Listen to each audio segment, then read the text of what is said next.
I'm Colonel John Gordon, and this is Fort Bragg, North Carolina. Anytime, any day, any week, any season.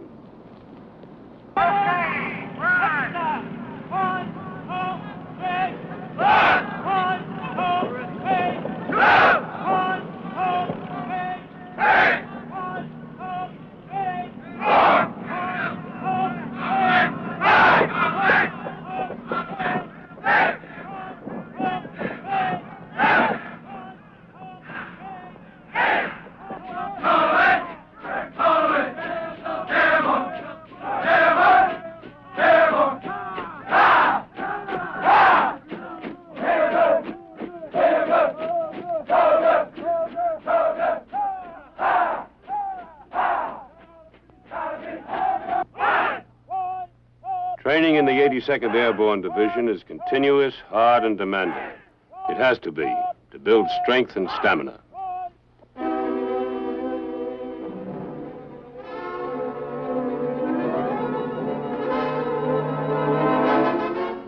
It is training that develops each trooper's confidence in himself and his ability to function with discipline and control in any situation.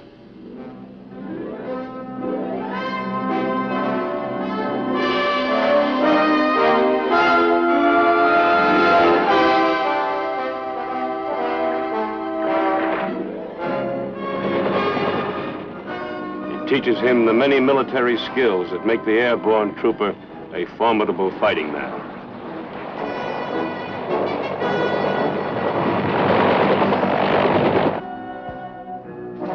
It makes him combat ready on the ground and in the air. This endless high-pressure training keeps the 82nd Airborne in top-notch condition for battle.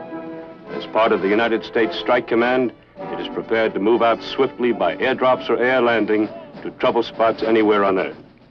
The 82nd is proud to call itself always combat ready. 3, 4. All the way, sir. Airborne. Up, up, up. All the way. A slogan that expresses the fighting spirit of this great division. But perhaps the slogan that best describes the pride and patriotism of the 82nd is the one given it officially in 1917, because it was composed of fighting men from every state in the Union, all American.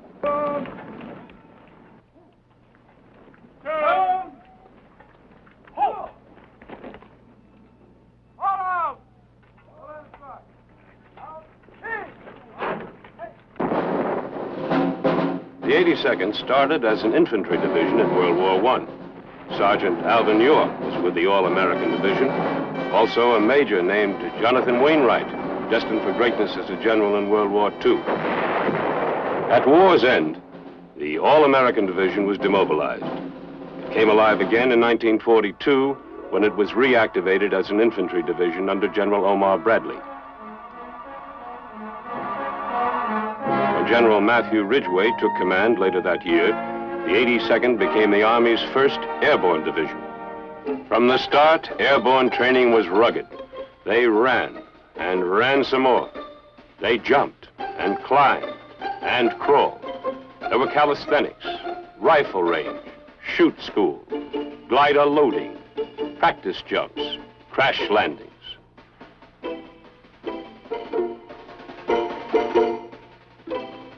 Training was continuous from Fort Benning, Georgia to the sands of North Africa. The men of the 82nd were learning what it meant to be really combat ready. And ready they were when the first mission was announced in July 1943.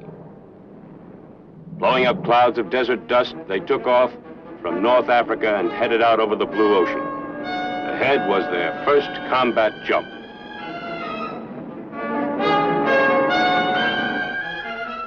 They were to drop into Sicily behind enemy lines, ahead of an Allied invasion that was coming in by sea.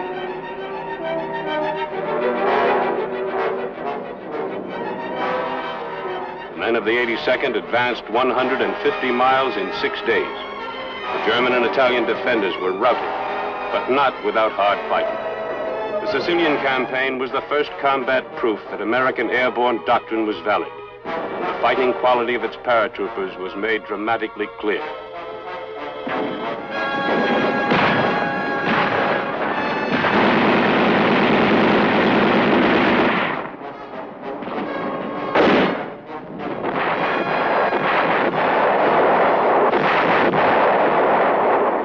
jump came soon afterward. The Allies had landed at Salerno on the Italian mainland, but the bridgehead was in trouble, so the 82nd went in. The Germans, some of Hitler's best troops, fought savagely with everything they had.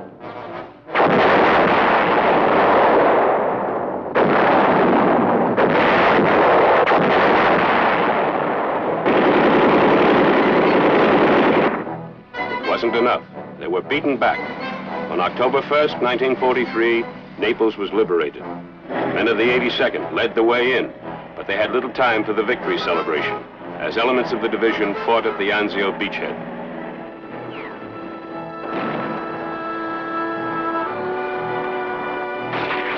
They pursued the Germans into the Apennine Mountains.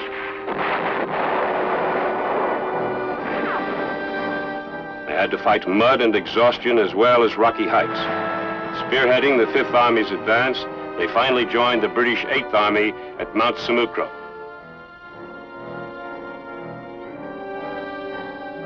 Then the 82nd was relieved and sent to England. This was their first real breathing spell since Sicily. No one really believed it would last for long, but it was nice while it lasted. Replacements began pouring in, and intensive training was resumed.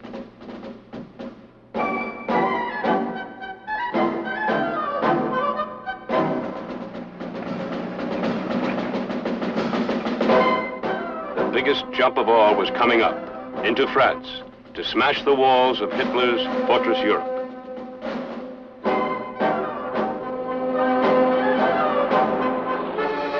Once again, they were going in ahead of the ground forces. The 82nd Airborne, the new 101st American Airborne, and the British 6th Airborne. The German army was taken by surprise, but not completely.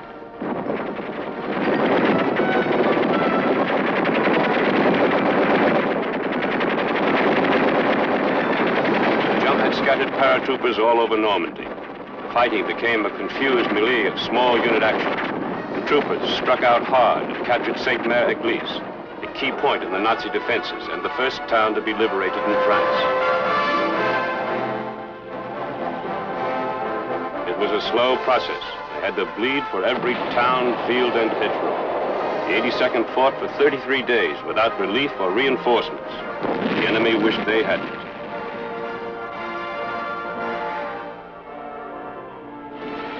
Of the 13,000 men who jumped into Normandy, only 5,000 were still on their feet when the 82nd was sent back to England to rest and rebuild the outfit. Almost as bad an ordeal was the Battle of the Bulge, when Hitler's panzer divisions cracked the Allied line in Belgium. The 82nd was called on to hold the northern shoulder of the Bulge. Not only were they outgunned and outnumbered, they were freezing.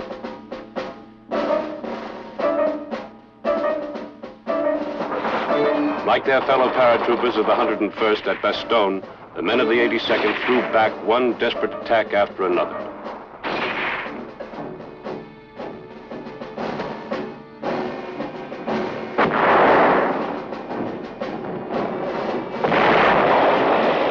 Finally, the Nazi drive was played out.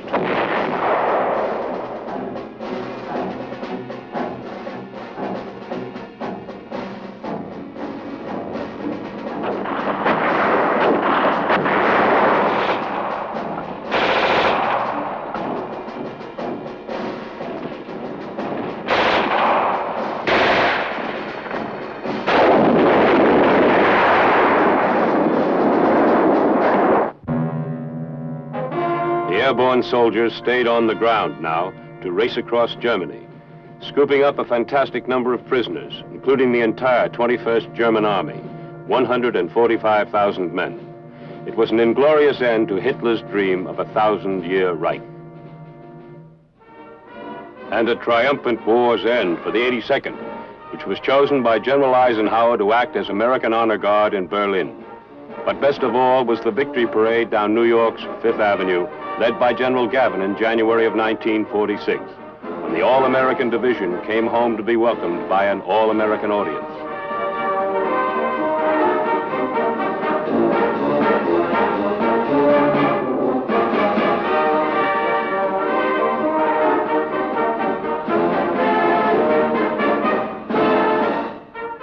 Unlike the aftermath of World War I, there was no deactivation for the 82nd this time. Instead, it was made a regular Army division, and it worked at it, mastering new techniques and equipment.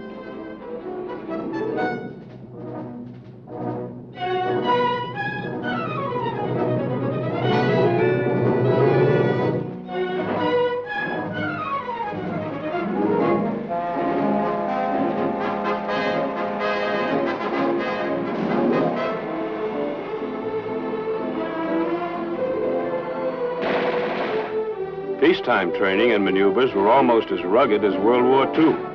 A series of large-scale field exercises made sure that the 82nd lived up to its reputation of always being combat ready.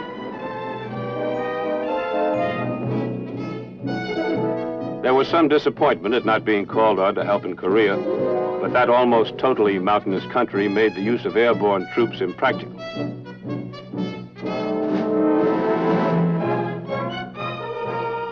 Always among the first to be trained in new fighting techniques, the division learned how to cope with a nuclear environment, using simulated nuclear weapons.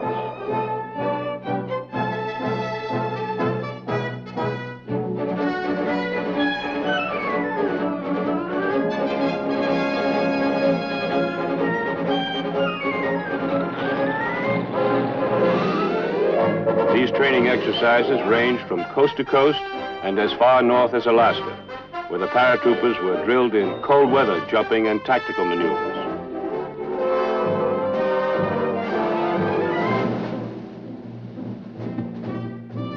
Then they were exposed to the tropical heat of the Canal Zone and Vieques Island in the Caribbean. For the 82nd, being combat ready meant being fully prepared to fight in any location on Earth. Real combat seemed close in 1962. The All-Americans were set to go all the way during the Cuban Missile Crisis in October. The 82nd stayed on full alert until the threat of war was over. However, another alert 3.5 years later did result in the 82nd being under fire again. Late in April of 1965, the 82nd Airborne, as part of the Army's Strike Command, received emergency orders to deploy into the revolt-torn Dominican Republic. The 82nd led the way as the advance guard of an inter-American peace force fielded by the OAS, the Organization of American States. Anti-communist Dominicans were on hand to greet them with warm support. But the troopers soon learned that not all the local citizens were friendly when they undertook their first mission. This was to secure the east bank of the Azama River and the Duarte Bridge that crossed it. The airborne soldiers promptly came under sniper fire from rebels holding commanding positions on the other bank. It was a baptism of fire for most of the young troopers, but they took it with the cool competence of veterans. They crossed the bridge and penetrated Santo Domingo, where they set up a network of outposts and checkpoints to contain the rebel sector.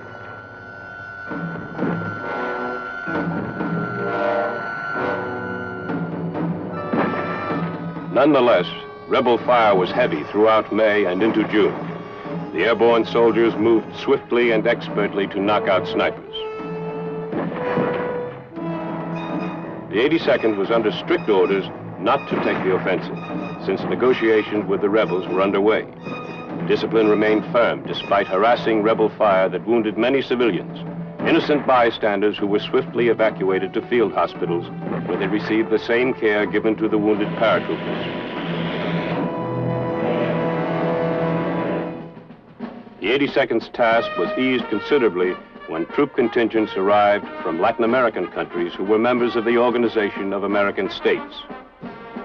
An inter-American Jeep patrol toured the city until peace negotiations were successfully concluded on the 31st of August. Then the 82nd was promptly redeployed home. Back at Fort Bragg, the 82nd picked up where it had left off. More airborne training and maneuvers to keep the division's skill in airdrops razor sharp, and to make sure its air landing capabilities were up to the minute. In realistic battle exercises, they worked out with the Sheridan, an armored reconnaissance airborne assault vehicle. It's a formidable addition to the 82nd's firepower. It can be air-dropped as well as air-landed to support initial waves of paratroopers with heavy firepower.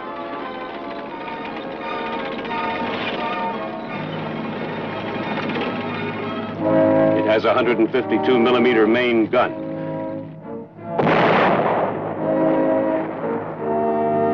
And a guided missile, the shillelagh.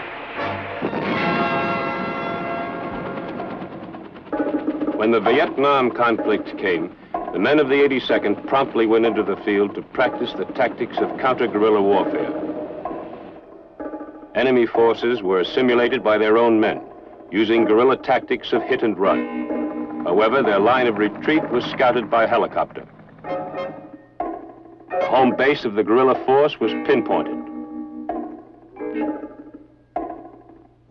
This was a Viet Cong-style village, a typical guerrilla strong point. The encircling paratroopers received the word to close in. The guerrillas put up a last-ditch resistance, but the airborne soldiers quickly overran the village and began a roundup of prisoners. Some of the guerrillas tried to get away through an exact replica of a Viet Cong escape tunnel.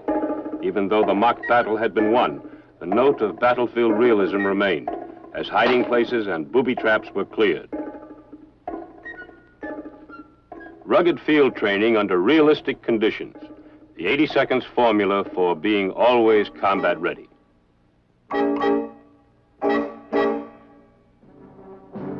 Early in 1968, the All-Americans were called upon to put this counterinsurgency expertise to use in battle. The 3rd Brigade was sent to South Vietnam during the Communist Tet Offensive. General Creighton W. Abrams was there to greet them when they arrived. The 3rd Brigade troopers moved to the highlands and set up their base camp. They dug in. They might move, but they weren't about to be moved.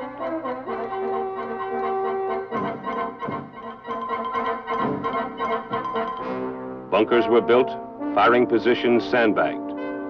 4.2-inch mortars were set up.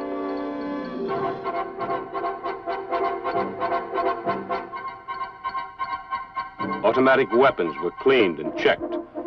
With swift, smooth professionalism, the All-Americans built a defense perimeter to secure their base camp. Then its attack force was ordered, along with the troopers of the 101st Airborne, to move toward the ancient city of Hue. Enemy forces were trying to support communist troops holed up in the city. They were to be stopped, their positions saturated with heavy concentrations of artillery and automatic weapons. Helicopter gunships swept in with rockets and machine guns. Then the airborne troops closed with the enemy in a vicious firefight that raged through the day and night. Next morning, the beaten enemy withdrew. Our troops occupied the ground. The enemy's bunkers had been smashed to rubble, but our soldiers, trained to take nothing for granted, carefully searched the debris for guerrillas holed up to make a suicide stand.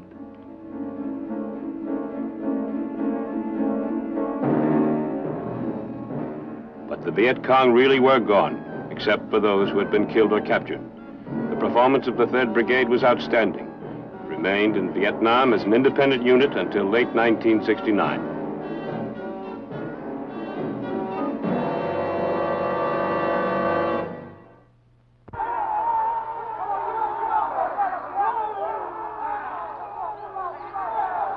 The 82nd Airborne already has a fully trained new brigade, the 4th to replace the 3rd. They continue to train tirelessly to raise their high state of combat readiness a notch higher.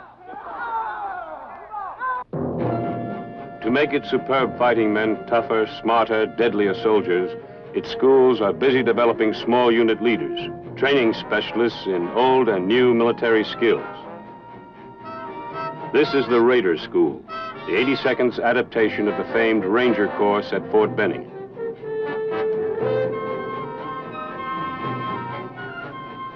Its carefully chosen students are taught how to live off the land, to endure hardship and fatigue, thirst and hunger.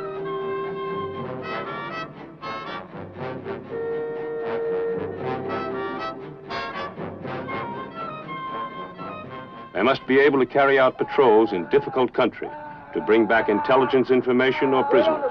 So they are taught to overcome any kind of natural obstacle. Report. Sergeant, Raider Stepping, request permission to drop. Drop. Hey!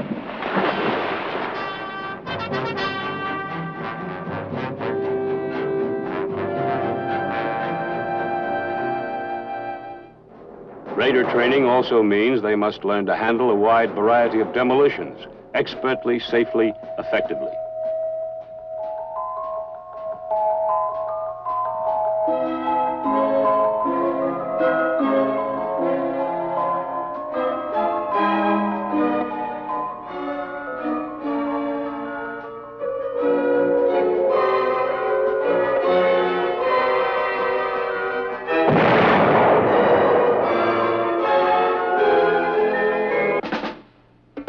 Training for long-range reconnaissance patrols is an extension of the Raider School. Here, students get even more intensive training in how to operate undetected deep in enemy territory, to remain there for days, even weeks, to gather intelligence about the enemy and bring it back.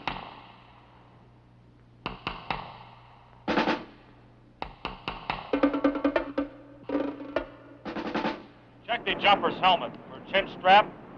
Then you move down to the canopy release assemblies. Check it to be sure it is secure, and then cover it.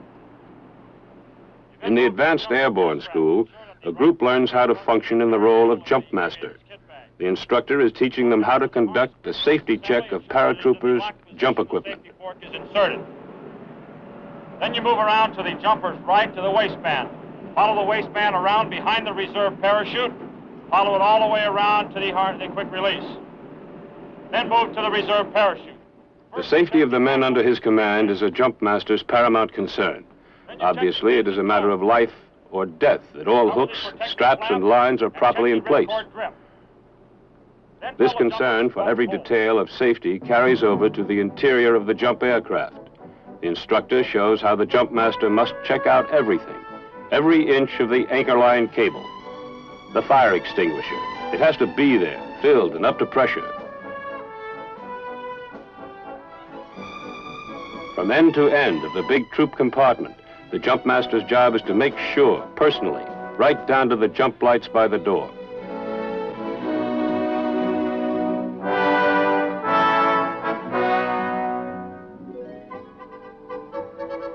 Outboard personnel, stand up!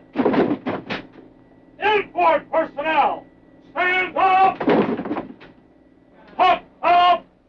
The students also learn the jump procedures and voice commands that control and direct the paratroopers until the final moment when they'll step out the door and be on their own. Check static line!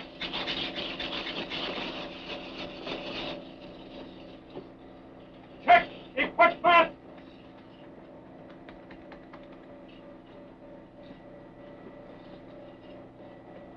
Sound off for equipment check! Okay. Okay.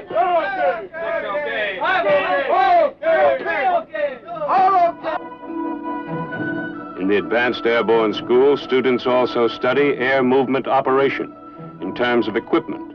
The 82nd trains its own specialists in the techniques of loading and securing cargo for air landing operations.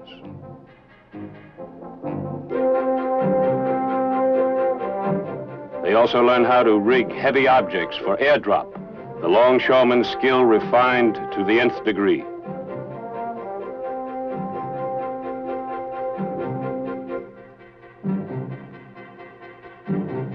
In the Supply and Maintenance School, student officers learn how to calculate supply requirements for different size units and how to systematically inspect fighting equipment to make sure it's always ready to go.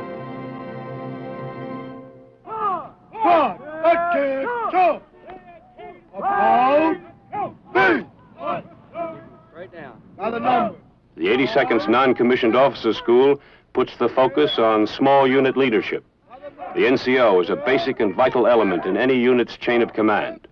In this school, his natural leadership potential is honed and polished.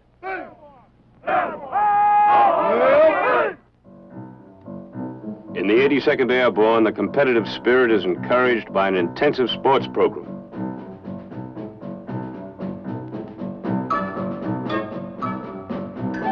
It is justly proud of its Olympic medal winners. Sergeant James Wallington, who brought back a bronze medal for boxing.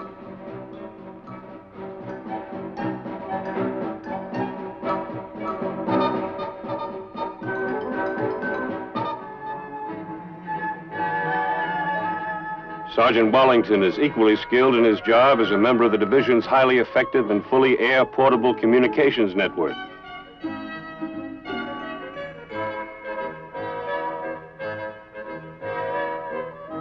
And there's Captain Mel Pender, gold medal winner in the 400-meter relay. Captain Pender's main interest, however, remains his professional mission as an officer of the 82nd.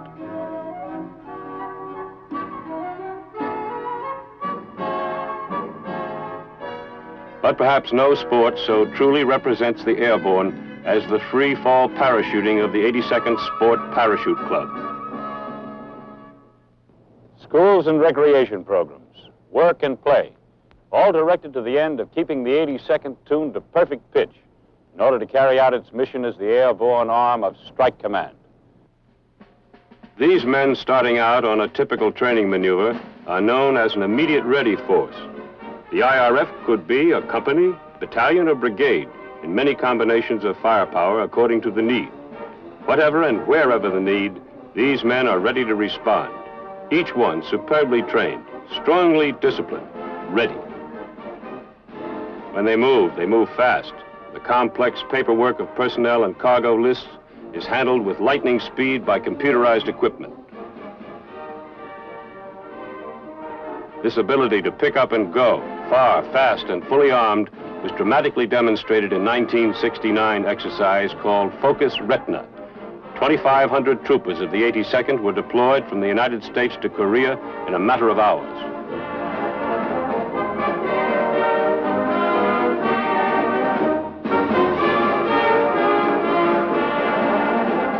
The entire exercise took only 5 days and involved more than 7,000 troops of the United States and South Korea. This is the 82nd Airborne Division, peerless among fighting units. Its history is long and famous, crowded with great battles and inspiring deeds of valor. But its story is far from over. You will surely hear from it again when a call comes to defend this country's freedom. The division will always be in the forefront of battle, and beyond all doubt will prove again, over and over if necessary, that in fighting skill, courage, and devotion to duty, the men of the 82nd are indomitable. They are all American, all the way. Still all the guns of the foe are still, airborne from sky to blue. We're coming through, take your jump, take your pump.